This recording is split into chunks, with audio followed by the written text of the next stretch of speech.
All right. My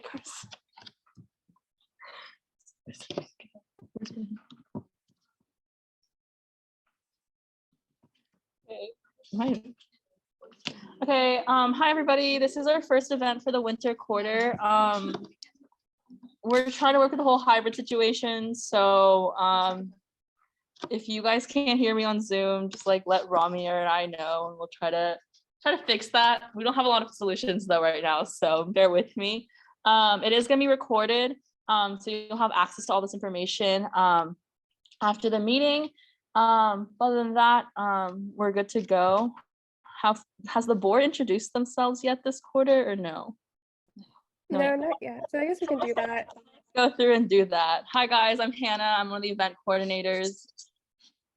Hi everyone, I'm Ramya. I am also an event coordinator. I can't see. Okay. I'll go next. I'm Amanda. I'm one of the co-presidents. Hi, I'm Lorena. I'm one of the other co-presidents. Hi, I'm Lorraine. I'm the mentorship program co-coordinator. Hi, I'm Juliana. I'm one of the co-vice presidents. Oh, wait, someone help me. I'm Riley. I'm the other co-president or co-vice president. Sorry, we're experiencing some minor technical difficulties. Oh, okay. Just to shove it in there. I'm sorry about that. Sorry, guys. I didn't realize how deep.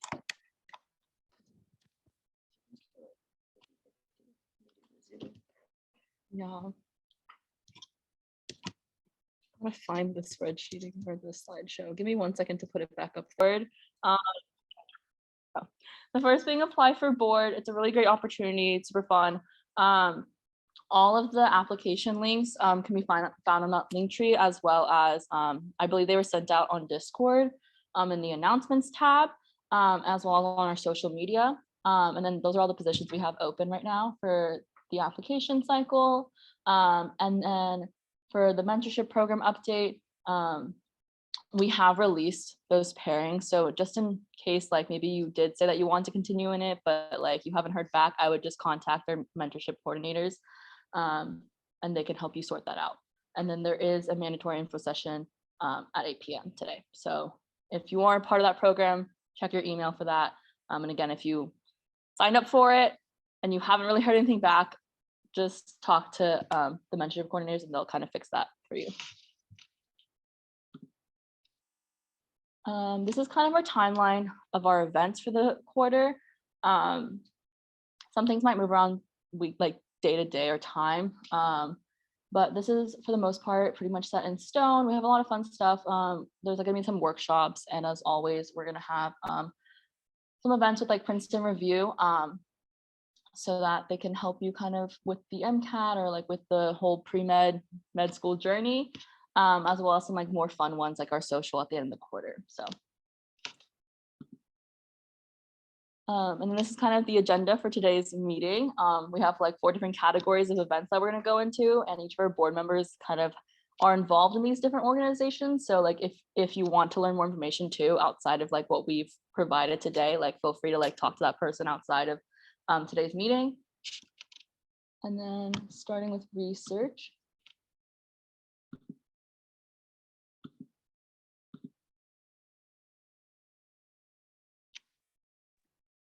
All right. Hi, can everyone hear me on Zoom and in person? Yeah. Okay, great. So I'll just start off by talking about wet lab research. So wet lab research is the general research that comes into our mind when we talked about like laboratory research. So basically we do those pipetting, like PCR, Western blots and stuff like that. So it is primarily focused on life sciences, and we do stuff like liquid analysis and other experiments that is focused on your specific research topics. And yeah, so that is the main part about wet lab, and then Lorena is going to talk about the dry lab part. Yeah, so dry labs are a little bit different. They do not really deal with super hands-on things like wet labs do, like Lorraine said. You'll spend your time kind of doing more so like calculations or collecting data. So I personally at UCLA am in a dry lab, and we basically recruit participants in our study. So that's part of my role, is just like calling them, getting into contact, and then we run those participant sessions. So I'm often in a 4-hour session with different families and their kids, just running the study that we do, which consists of a lot of different like online components. So it definitely is a little bit more computer based, as well as just the analysis that comes afterwards. You're not, necessarily using pipettes, but you're more so analyzing the data, running our studio, doing things like that. There are some labs that can incorporate both wet and dry, but for the most part, those are the main differences. So if you're interested in dry labs, or want to know more about my lab specifically, definitely feel free to reach out.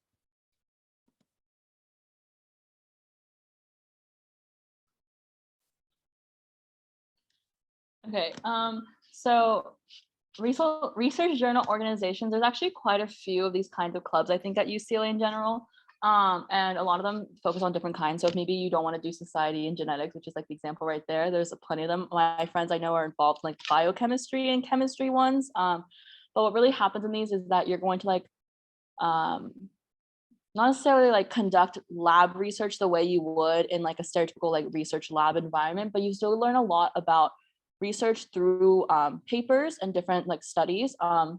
And that's really important for, med school. Also, I think people have told me that it's pretty useful for like cars and like preparation for that, because you're reading a lot of dense material, but like still working on how to like condense that information and really take away like the key points, which is just a skill that's going to be really useful in research. And then from there, people will usually write articles about whatever research study they're working on, or not working on necessarily, but like reading about. And it just kind of helps you like be involved in that part of the science community, because like talking about research as well as like working in that kind of collaboration is like a skill that's very useful in the science community. And I think those are some links that you can always go to for more information. And I think one of them is still open for application, so you're always welcome to apply for that. Okay, so I'll be talking about clinical research. So for me personally, I'm in Dr. Ackerman's urology lab in UCLA Health. And the way that I found that was going to the undergraduate research portal under the academics tab in my UCLA, or you can also go through the work study job search, and then sometimes they'll have paid work study positions where you can do clinical research or any type of research, either like dry lab, wet lab, it really depends. And a lot of them, they know that you won't have as much experience, so they're more open to training you and taking you if you don't have any experience. And then usually those require a cover letter, resume, CV, and they hold an interview either in person or via Zoom. And then usually they can require 10 to 20 hours of commitment per week, but some of them actually are like 5 to 10 hours, so it's not that bad. And also I know Cedars-Sinai also has clinical research opportunities for interns, so if you want to click on that link, then you can get some research opportunities there too. Yeah, and I just want to quickly add that in case you missed our like research event last quarter that Rami and I held, I believe that should still be linked on under the link tree.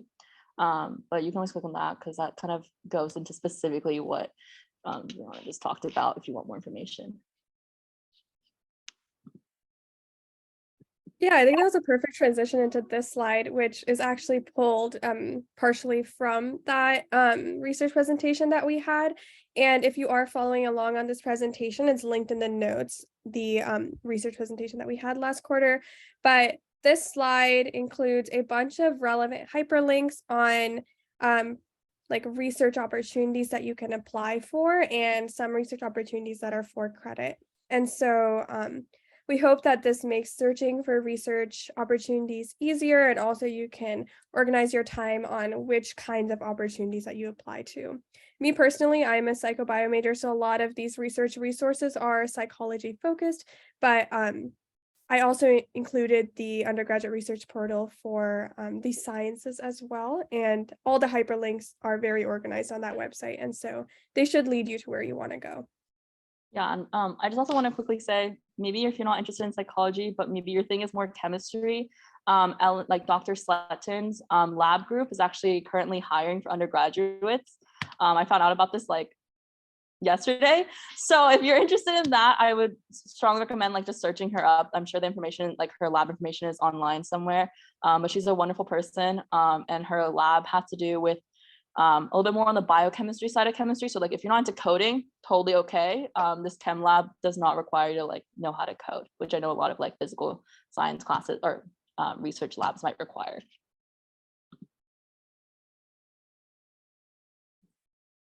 Yeah, so I'll talk about the biomedical research minor. So I'm currently in the minor right now, and that's the website you wanna go to if you're interested in. So for admission to the minor, it is competitive and it is academically based, but no prior research experience is required. By saying that, I mean, I know a few friends that like they've never done research before, but just because they're interested and they took the prereqs, which I'm gonna talk about later, and they got into the minor as well. So don't worry if you don't have clinical research or like just wet lab, dry lab research background. And for requirements, oh, sorry. And then there's one introductory course that you have to take, which is either Biomedical Research 5HA or 10H. I personally took the 10H course, but just a note for the 10H course, you also need to send in an application for that. So after taking those courses, and then you have to submit an online application. And then if you're selected for the interview, you'll get the interview. And then after that, you're in the minor. So the general requirements are the courses, which is not a lot actually. I think it is just biomedical 5HB, and then MCDB 60, which is probably something that we all have to take as lower divs and GEs probably. And then one operative courses and 2 research seminars, plus 1 year of SRP 199. So some of the pros that I find for this minor is that they actually can place you in the lab. So since we talked about finding a lab just now, if you are unable to find a lab, I think joining the minor, like one of the biggest takeaways that you can have is like the minor actually help you like to place you in a lab. And the second point is that it is a small community. So we are very close knit, and for the classes the sizes are relatively small, so that means we can have basically like 1 to 20, I would say 1 to 10, 1 to 20 professors to student ratio. So all the professors are very approachable, and you can definitely build that relationship with them for your future, you know, career advices and stuff like that.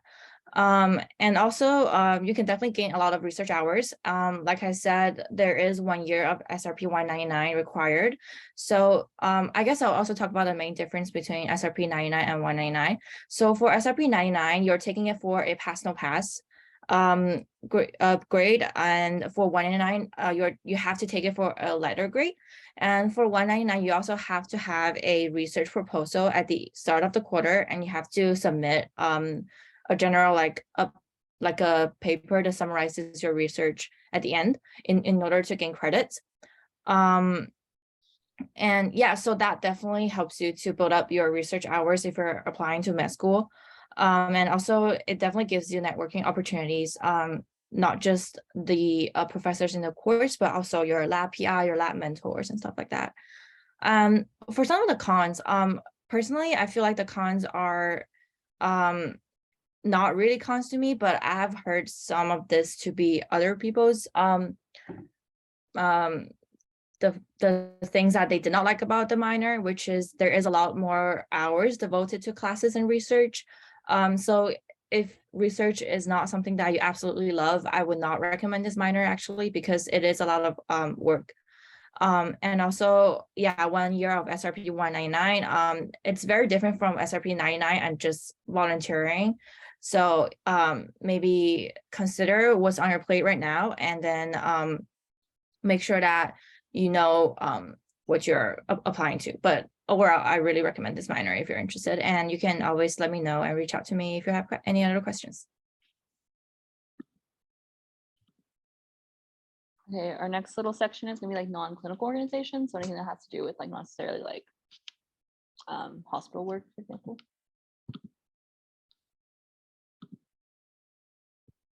Yeah, so the first thing that we wanted to talk about was the Learning Assistant Program.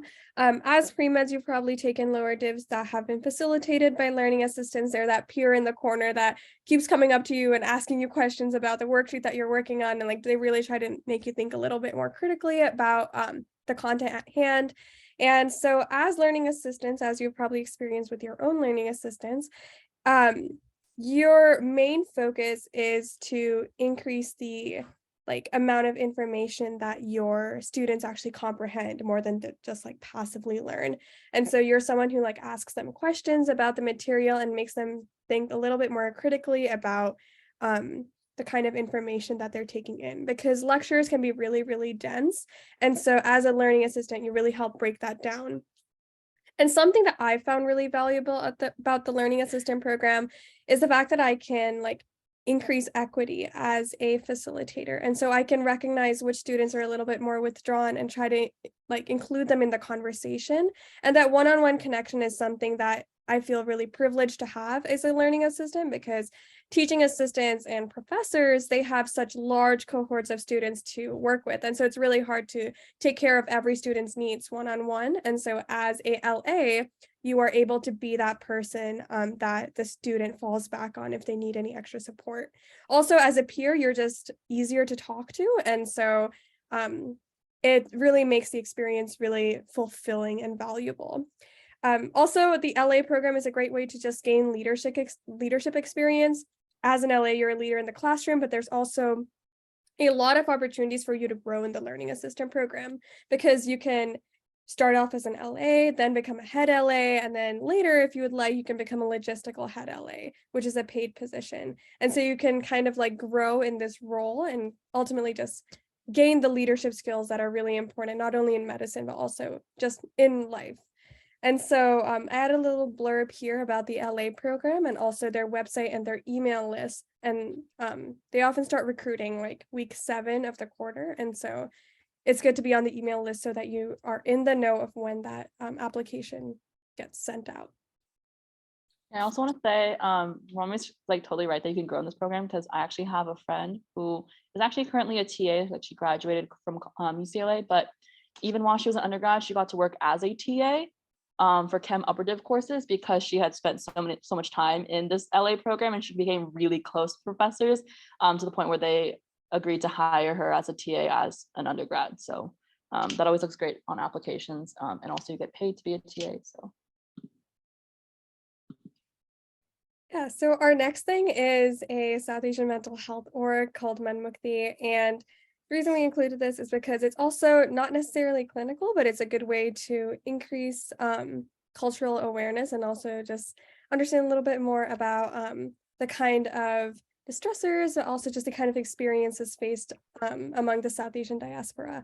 And so here on points 1 and 2, I just outlined what the expectations are as a Manmukti general member, which is attending general meetings and being part of a committee where you volunteer your time to support one of these 5 areas of Manmukti.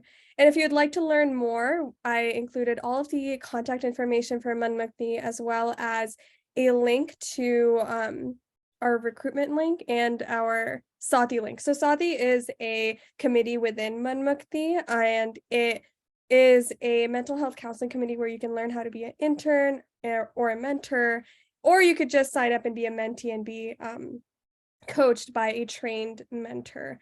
And so all of those links are here. So once you get access to that link tree, you can go ahead and sign up to be a part of the community if you'd like.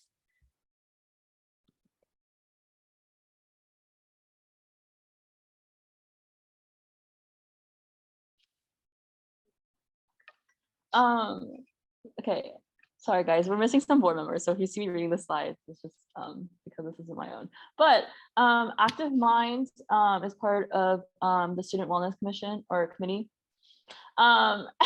And it has to do with mental health. So again, we want to include some mental health and self-care related clubs, just because one, to kind of be involved in those organizations is also another way to kind of get an insight into different kinds of like health careers, not necessarily just like clinical work. They have weekly meetings at 6:45 on Tuesday, so I guess they kind of conflict with ours, but you could totally go to both, honestly.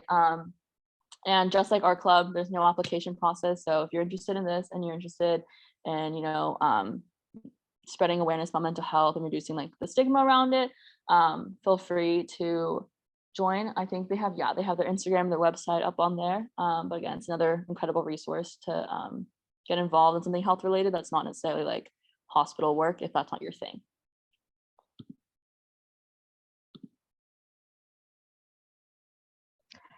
Hi guys, so another club I wanted to introduce was Interaxon. I'm actually in the room right now because our meetings are Tuesdays from 7 to 8 p.m. So if you guys are also interested, if you want to come after that meeting, the PMC meeting, you guys can. It's in the Gonda Neuroscience and Genetics Research. So it's like a building kind of on the corner near Ronald Reagan. So it's a little bit towards the beginning of campus, but you guys can feel free to scan the QR code and just register for the application. We accept people all year round, but essentially Interaxon is just a neuroscience outreach group. So we go to schools in the LAUSD area, specifically Title I schools.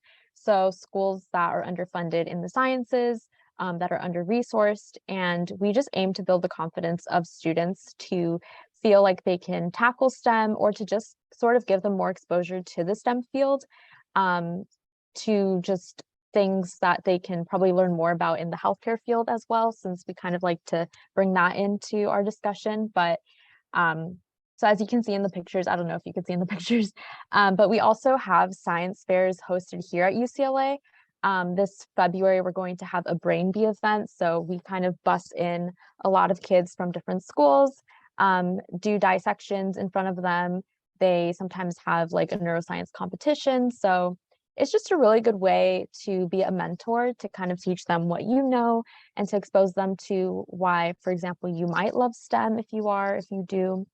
And so again, if you guys want to follow us on Instagram, it's Interaxon at UCLA. I manage the social media for that. So if you ever have any questions, just feel free to let me know.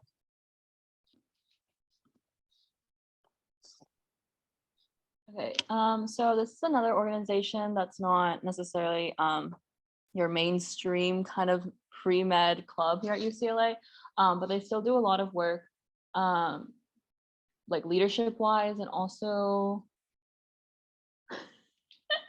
yeah, and it's a similar mindset as like what Lorena was just talking about specifically working with like low income areas or like underrepresented communities. So that's something that you're really passionate about. This is another way to get involved with that through UCLA.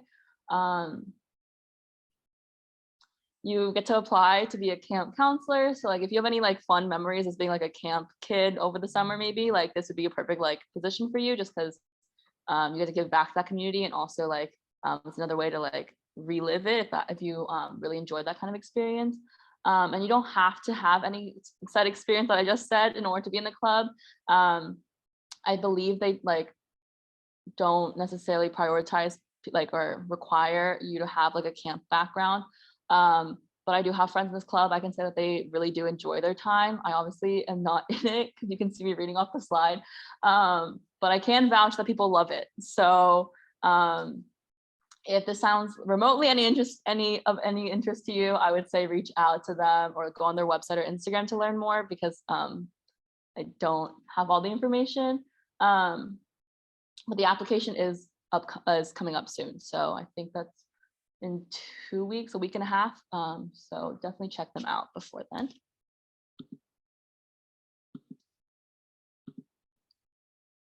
Okay, now we're on to the stereotypical pre-med activities, clinical experience, and organizations. Oh, where are they? Are they over there? We have flyers, so just give us 1 second for a code. Maybe we don't have them. Are they over here? You're in a little packet. Just for a club that's not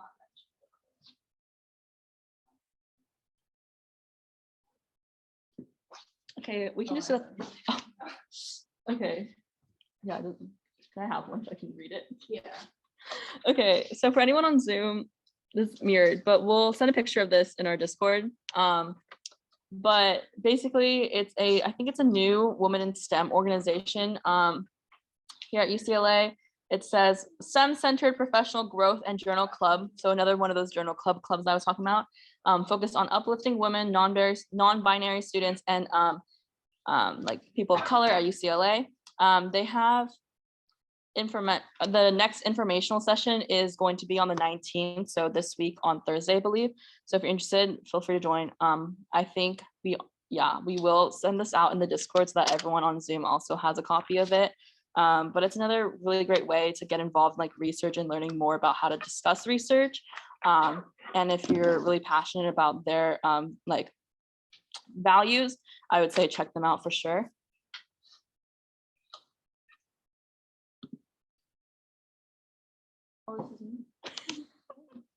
Okay.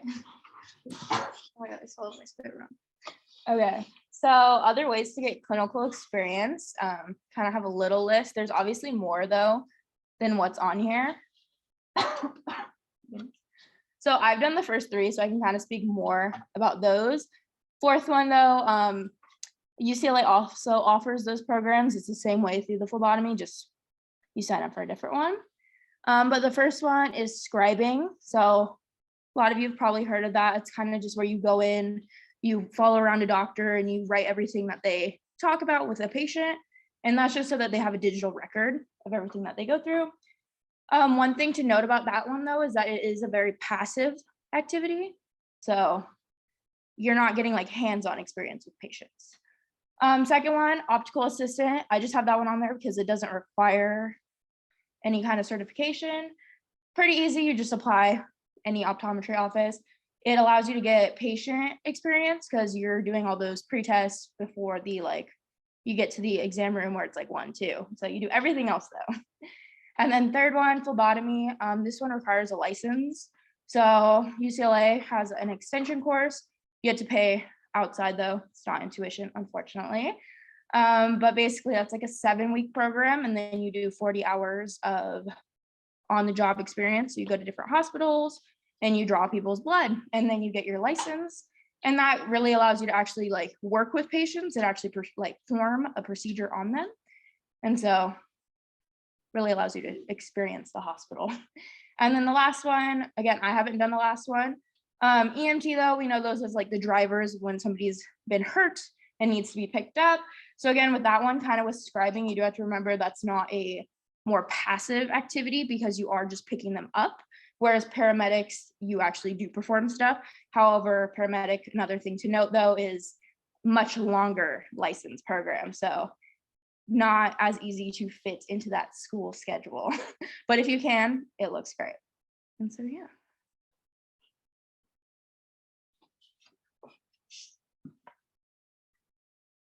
Yeah, and so I also wanted to talk about patient care experience. So if you have ever considered being a PA or just kind of looking into that, I believe on the application, they kind of separate it between like your patient care experience and your clinical experience. And sometimes you can double dip. So for example, if one thing I do want to mention is like a physical therapist aide, for example, sometimes you have to look in the job application and description. They don't necessarily require any certifications whatsoever. Maybe at minimum, it would be like your basic life support certification, but not like a certification course to be a physical therapy aide. So I'll always like look out for that, just kind of like what's required for it, how long the course would be. But for that, there's nothing really.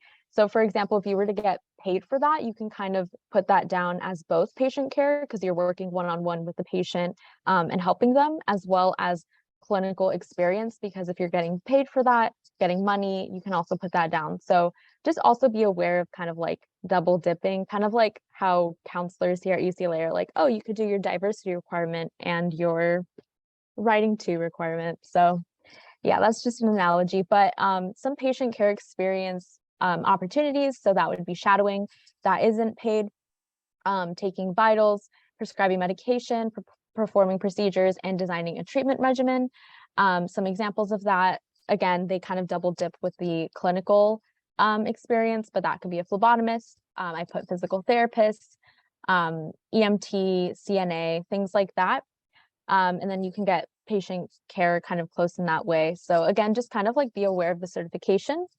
With that being said, I do want to kind of put in a plug of the UCLA CPR Club. I'm personally not in it, but I am sort of signed up for their newsletter, and they do offer like a 1-day certificate for you to get your basic life support. So your BLS certification, your CPR certifications. And I know they just released a calendar of those events that they have throughout these next upcoming months. And typically they do their sessions like Friday, Saturday, Sunday. So it's not like you have to sacrifice your class time or anything like that for that. So a lot of these jobs, like I said, do require some sort of like basic life support or CPR certification. So I would just recommend you taking maybe a course and then just having that be fulfilled for the future.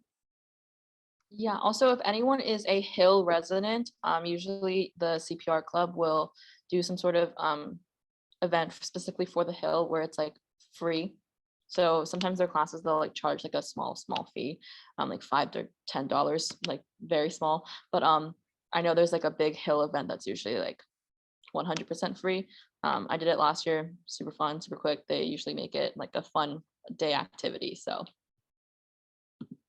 yeah, and I just, sorry, like one last thing to mention, I definitely do think it's good to like take your time with it and optimize not only your time, but your expenses. So like if you can't pay for like a really long certification course, or you don't have time for like a really long course, try to find like opportunities that maybe don't require that much.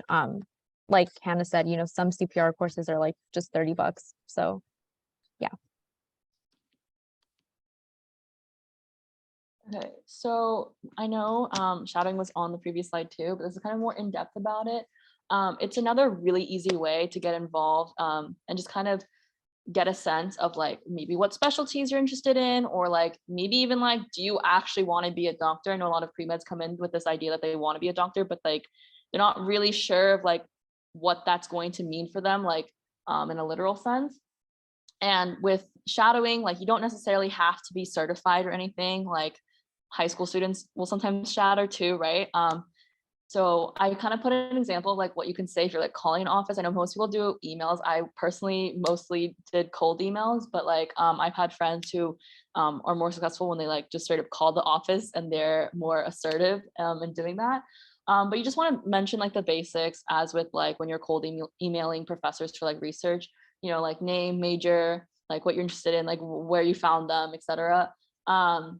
And like, to be completely frank, like you're not going to hear back from a majority of these places. But again, like keep trying. The more you send out, the more likely it is you're going to get a response from an office that like you actually are really excited to work in. And I will say, like, obviously the easiest way is like if you know someone, or like friend of a friend of a friend, that kind of situation. But I've had experiences where like I just sent random emails and I just happened to get a response back.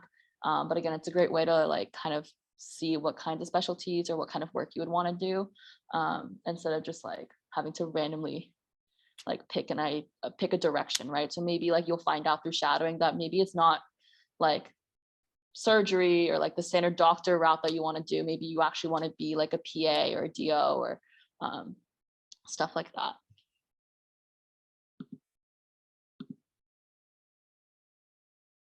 Okay, so LHV. So LHV, I put it under clinical, but actually it's about half-half. It's half clinical and half non-clinical. But right now I'll just talk about the clinical aspect. So we do host a health fair every quarter in LHV where we provide health services to underserved community members. And so right now, LHV's mission is to serve the homeless and foster home populations in LA. And so what we do is we get a site that's really close to these communities, sometimes even like smack dab in the middle of a really large or prominent homeless community, and we provide them health services.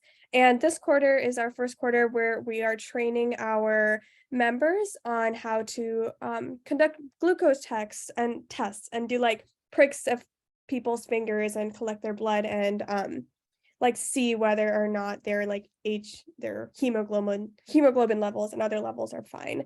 And so this is a really great way to directly stay involved in your community and provide individuals access to healthcare that they may not necessarily have access to with like due to insurance struggles. And so that's the more clinical aspect, and a lot of our quarter is devoted to creating hygiene kits and other kits for these individuals, and making sure that we have enough people who can attend. And the other half, or like the non-clinical aspect, is serving underprivileged children and underprivileged community members through hosting free food markets. And also, we've started like tutoring children who are in foster homes or homeless children. And this is because LHV actually used to be LA COVID volunteers, and it was started during the pandemic to support essential workers and children of essential workers. And so to carry on that mission, we wanted to make sure we're still serving underprivileged individuals in our community. And so if you have any questions at all, you can email me, or you can email us at lhvucla@gmail.com. Yeah. Oh, and sorry, our application opens every week 10 of every quarter, so we recruit each quarter. But our Instagram will be very up to date on all that. Okay, that's all. Thank you. Okay, so for telemed at UCLA, so this is our first and only telemedicine club at UCLA. We have bi-weekly meetings on Tuesdays, and actually our first meeting will be next Tuesday at Ackerman at 5 p.m. And it focuses on educating others about telemedicine, and we spread awareness of its potential to bridge socioeconomic and geographic gaps in healthcare. You can also gain volunteer experience because we're actually planning a health fair right now, which we're thinking is going to be in the second half of the quarter. And usually we'll also have guest speakers in like orthodontics, which we just had last quarter, and also dermatology and women's health. And we're still planning everything right now, but if you want to join the club, and we'll also have leadership opportunities because we only have like 3 board members right now. So it'd be nice if you guys are interested in telemedicine, then this is a good opportunity.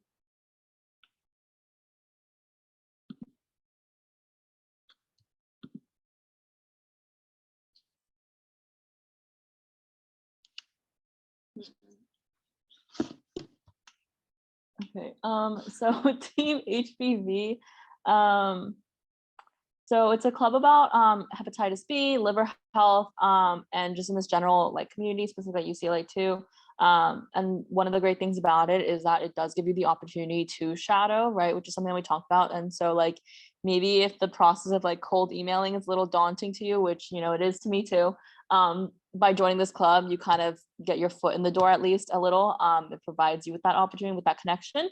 So you can gain clinical experience through that, and also like leadership and internships and all that fun stuff, which also look great on your resume. And then again, like that's the application there, and it's due again pretty upcoming. That's Tuesday of week 4, by the way. So you have 2 weeks exactly. But yeah, definitely check it out if you're interested. Oh, I have a quick disclaimer about this club, as in like just for the shadowing part. I have a couple of friends in this club, and I just wanted to let everyone know that you get these shadowing opportunities after being an active member for 1 or 2 quarters. And so you need to like attend the events, of course, volunteer at health fairs, and then you get the privilege of interviewing and potentially shadowing one of the physicians they're in contact with at UCLA Ronald Reagan. So it's super accessible, but of course it's important to be an active member in order to get that privilege. I will say though, my friend is in this club. She's a senior. She just submitted, I think, her secondaries for med school. And like her 2 main things in terms like when I ask her always like, how did you get all your clinical hours? She would always say it's HBV, and then also she did a lot of like shadowing and scribing. So, once you are an active member, it definitely does get your foot in that door. You do have to put in that like that work before you get that reward, obviously, for this club. But again, it is more like, I wouldn't say certain that you would get things, but like a little bit easier to see like the like procedure, I guess, getting the shadowing position than just sending out a bunch of random cold emails.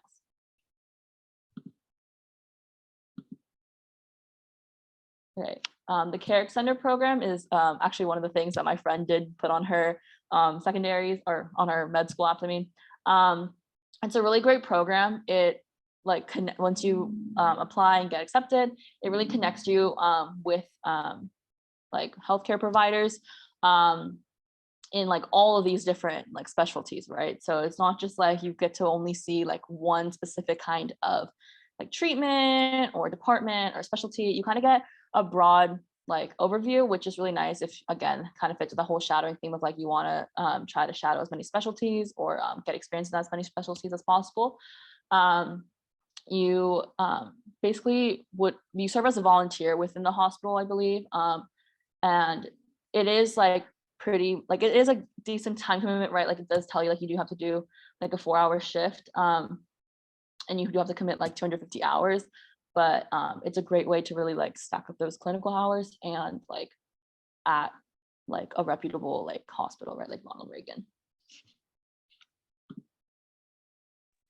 All right, so for SCOPE, Patient Health Advocates, so SCOPE is an organization at UCLA that actually has many different sectors. Patient Health Advocates is its clinical sector, and so for this you have to apply, interview, and then get accepted into the program. And the reason it's a little bit more competitive to get in is because it allows you to not only shadow different specialties, but also play a more direct role in connecting patients to resources. And so the mission of SCOPE is to address social determinants of health. And so this is like housing insecurity, education issues, insurance struggles, and we have a large database of resources that we pull from when we email our patients. And so often what the workflow looks like is that you first talk with the doctor, shadow them, and then you have a one-on-one conversation with the patient to see how their life is at home and at work. After having this conversation with the patient, you send them tailored resources that's like relevant to their zip code and also to what their requests are.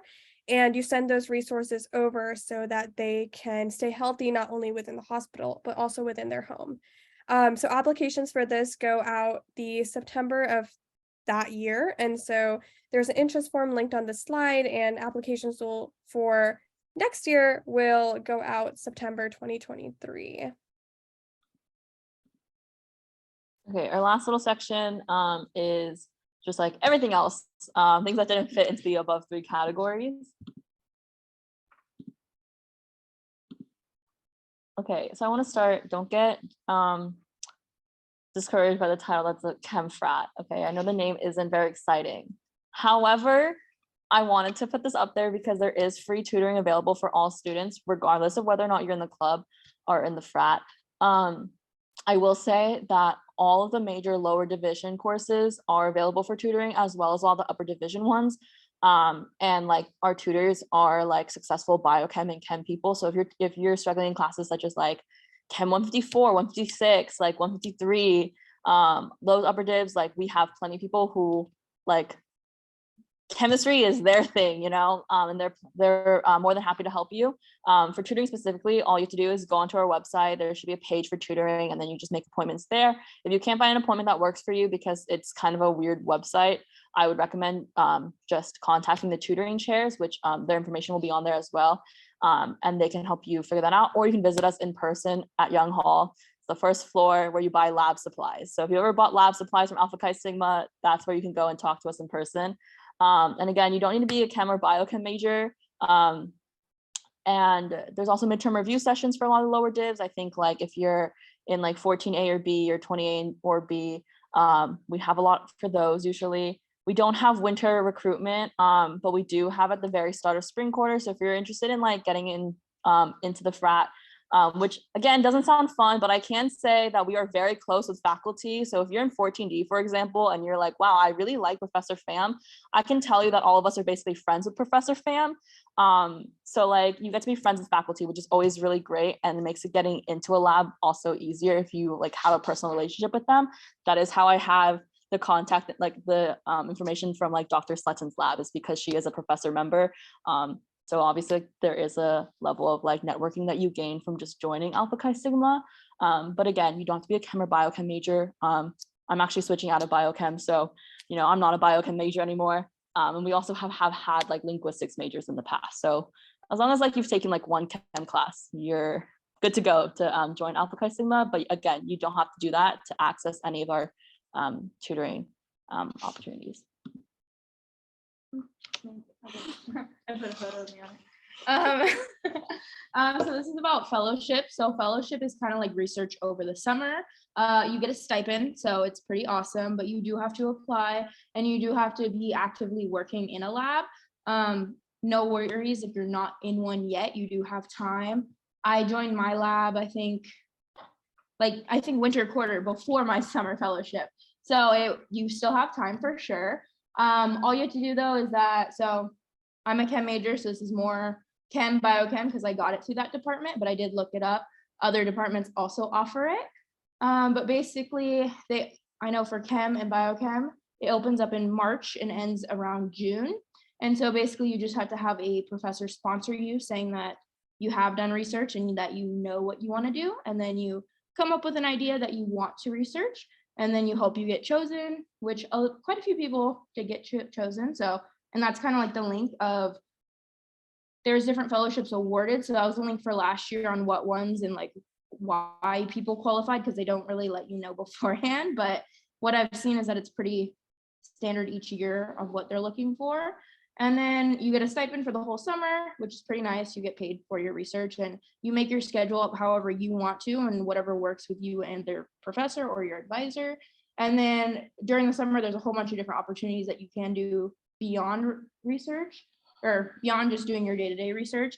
For example, there was a Seaborg symposium that like I participated in that my lab outside of the fellowship covered in total, which was awesome. And most labs apparently do that. And basically you got to enter into a competition of your research. You made a poster, they printed it on like this huge paper, which I kept mine because why not? And it's like fun to have, and then you got to go through a whole day. It was 12 hours. So if I look tired, it's because of that. But it was 12 hours where you got to listen to a whole bunch of cool speakers. Dr. Sletton, is that how you pronounce it? She was one of them. Carolyn Betrozzi, who just got the Nobel Prize in chemistry, was also a speaker. So that was really awesome. You got to kind of hear that beforehand. And then also the head engineer for the, oh my God, what is it? The science people of the government, essentially, who works with like President Biden was also there. And so you got to hear like all of that. So it was a really awesome opportunity. And then you got like free dinner. So that was pretty cool. Just want to say, to make the chem frat seem a little cooler, you see the title of the poster session, Seaborg, that's a chem frat person. So I'm just saying, spring rushes in the first week.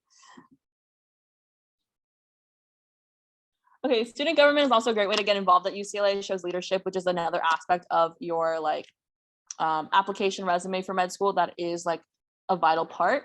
USAC has a lot of different like committees, and then from there like different positions, and like a lot of these things like you get paid for, and like depending on what like committee or role you're applying for, like you can get a pretty hefty stipend.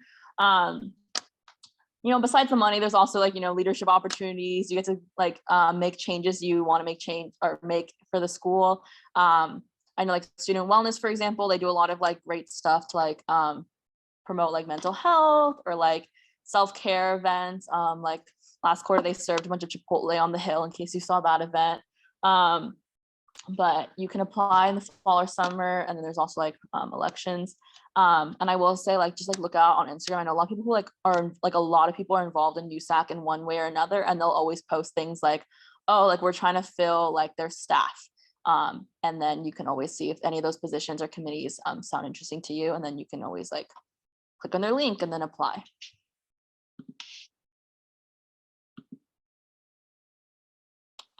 Being a peer counselor is also a great way to kind of like be involved with the school and like help your peers. You support your peers academically, kind of directing them to like the right resources, being there for them, helping with like certain like deadlines, and just kind of anything else that falls in the academic realm. Like if you think about like if you're in the mentorship program, for example, and you have a mentor, and they kind of like help you on your pre-med journey. It's kind of like that, but instead of like just specific for pre-med, pre-health, it's like, you know, for all aspects of academics. And it's another great way to show like med schools, for example, that like you're involved, you care, and you're like passionate about something. Okay, so for Silly Spine internship, so this is an internship that I'm doing right now. So you can intern at the spinal surgery clinic. It's actually in Beverly Hills. It's about like a 45-minute-hour bus ride, but it's not that bad. And then you can work under Dr. Soda and Dr. Rasuli in the office as assistants for the staff. And right now I'm doing surgery scheduling for the staff and also billing. So you can work with like CPT codes, and you also get to read like the medical charts and the diagnoses of all the patients that come through.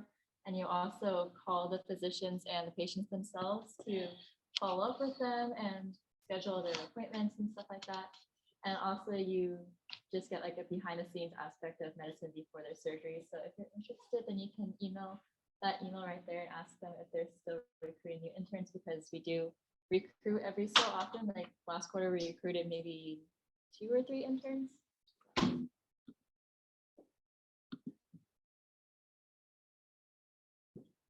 I can go ahead and talk about sports med. I'm one of the co-presidents for the club, and I've been in it for like 4 years, since the very beginning of my freshman year. But basically what we do is anything related to sports injury and recovery and rehabilitation. That's what sports med is all about. So if you're interested in being, let's say, an orthopedic surgeon, or you just love sports, or maybe you're considering other health careers that aren't necessarily medicine, this is a great club to join. We do have hands-on workshops where we do like ACE wrapping, ankle taping, a lot of anatomy, like trivia and quizzes. And we also, one of my favorite things is that we have a lot of networking and guest speakers. We usually invite orthopedic surgeons, physical therapists, PAs, athletic trainers, nurses, dietitians, like the list can go on and on. So this is a great way for you to network if you want to shadow or just contact someone that's in the sports medicine field. If you have questions, you can definitely DM me here, and I'll go ahead and drop their website in the chat.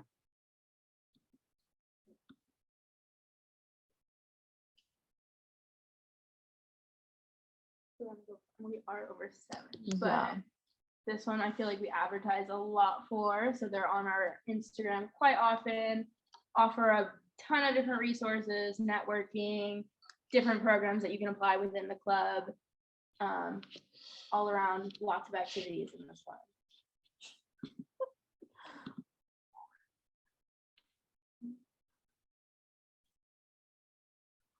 This is another organization.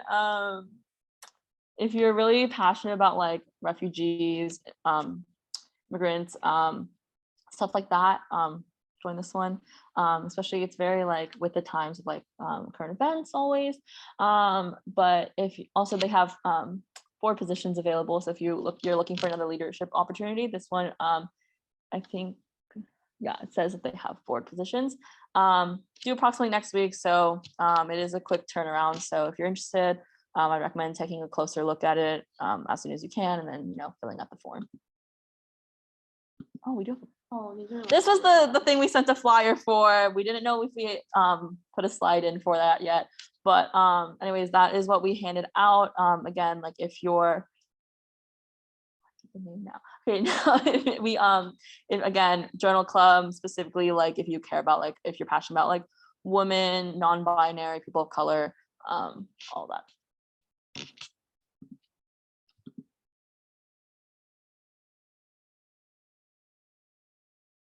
Okay, the student health network. Sorry, we're blowing through these because I know we're like running a little past time. You get to, again, networking, health and well-being. So those are the big key points I think of this organization. So if you're trying to look for a club where it'll aid you in your whole like networking process, this would be a good way. You do have to apply, and it's due next week. And so once you get accepted, they'll send you the group meet and all that stuff.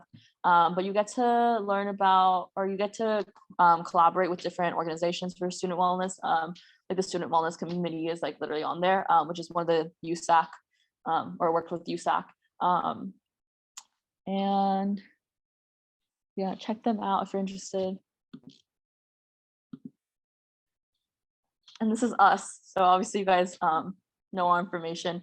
But if you have any questions, we'll be here for a little bit if you want to ask us, or of course, like put them in the Discord or the group meet, or if there's like a specific person's slides, feel free to reach out to them. Disclaimer, if you reach out to me about one of the slides I just went through, I may not know the answers for you, but you're more than welcome to ask any of us or just ask in the general main channels as well. But yeah, thank you all for coming.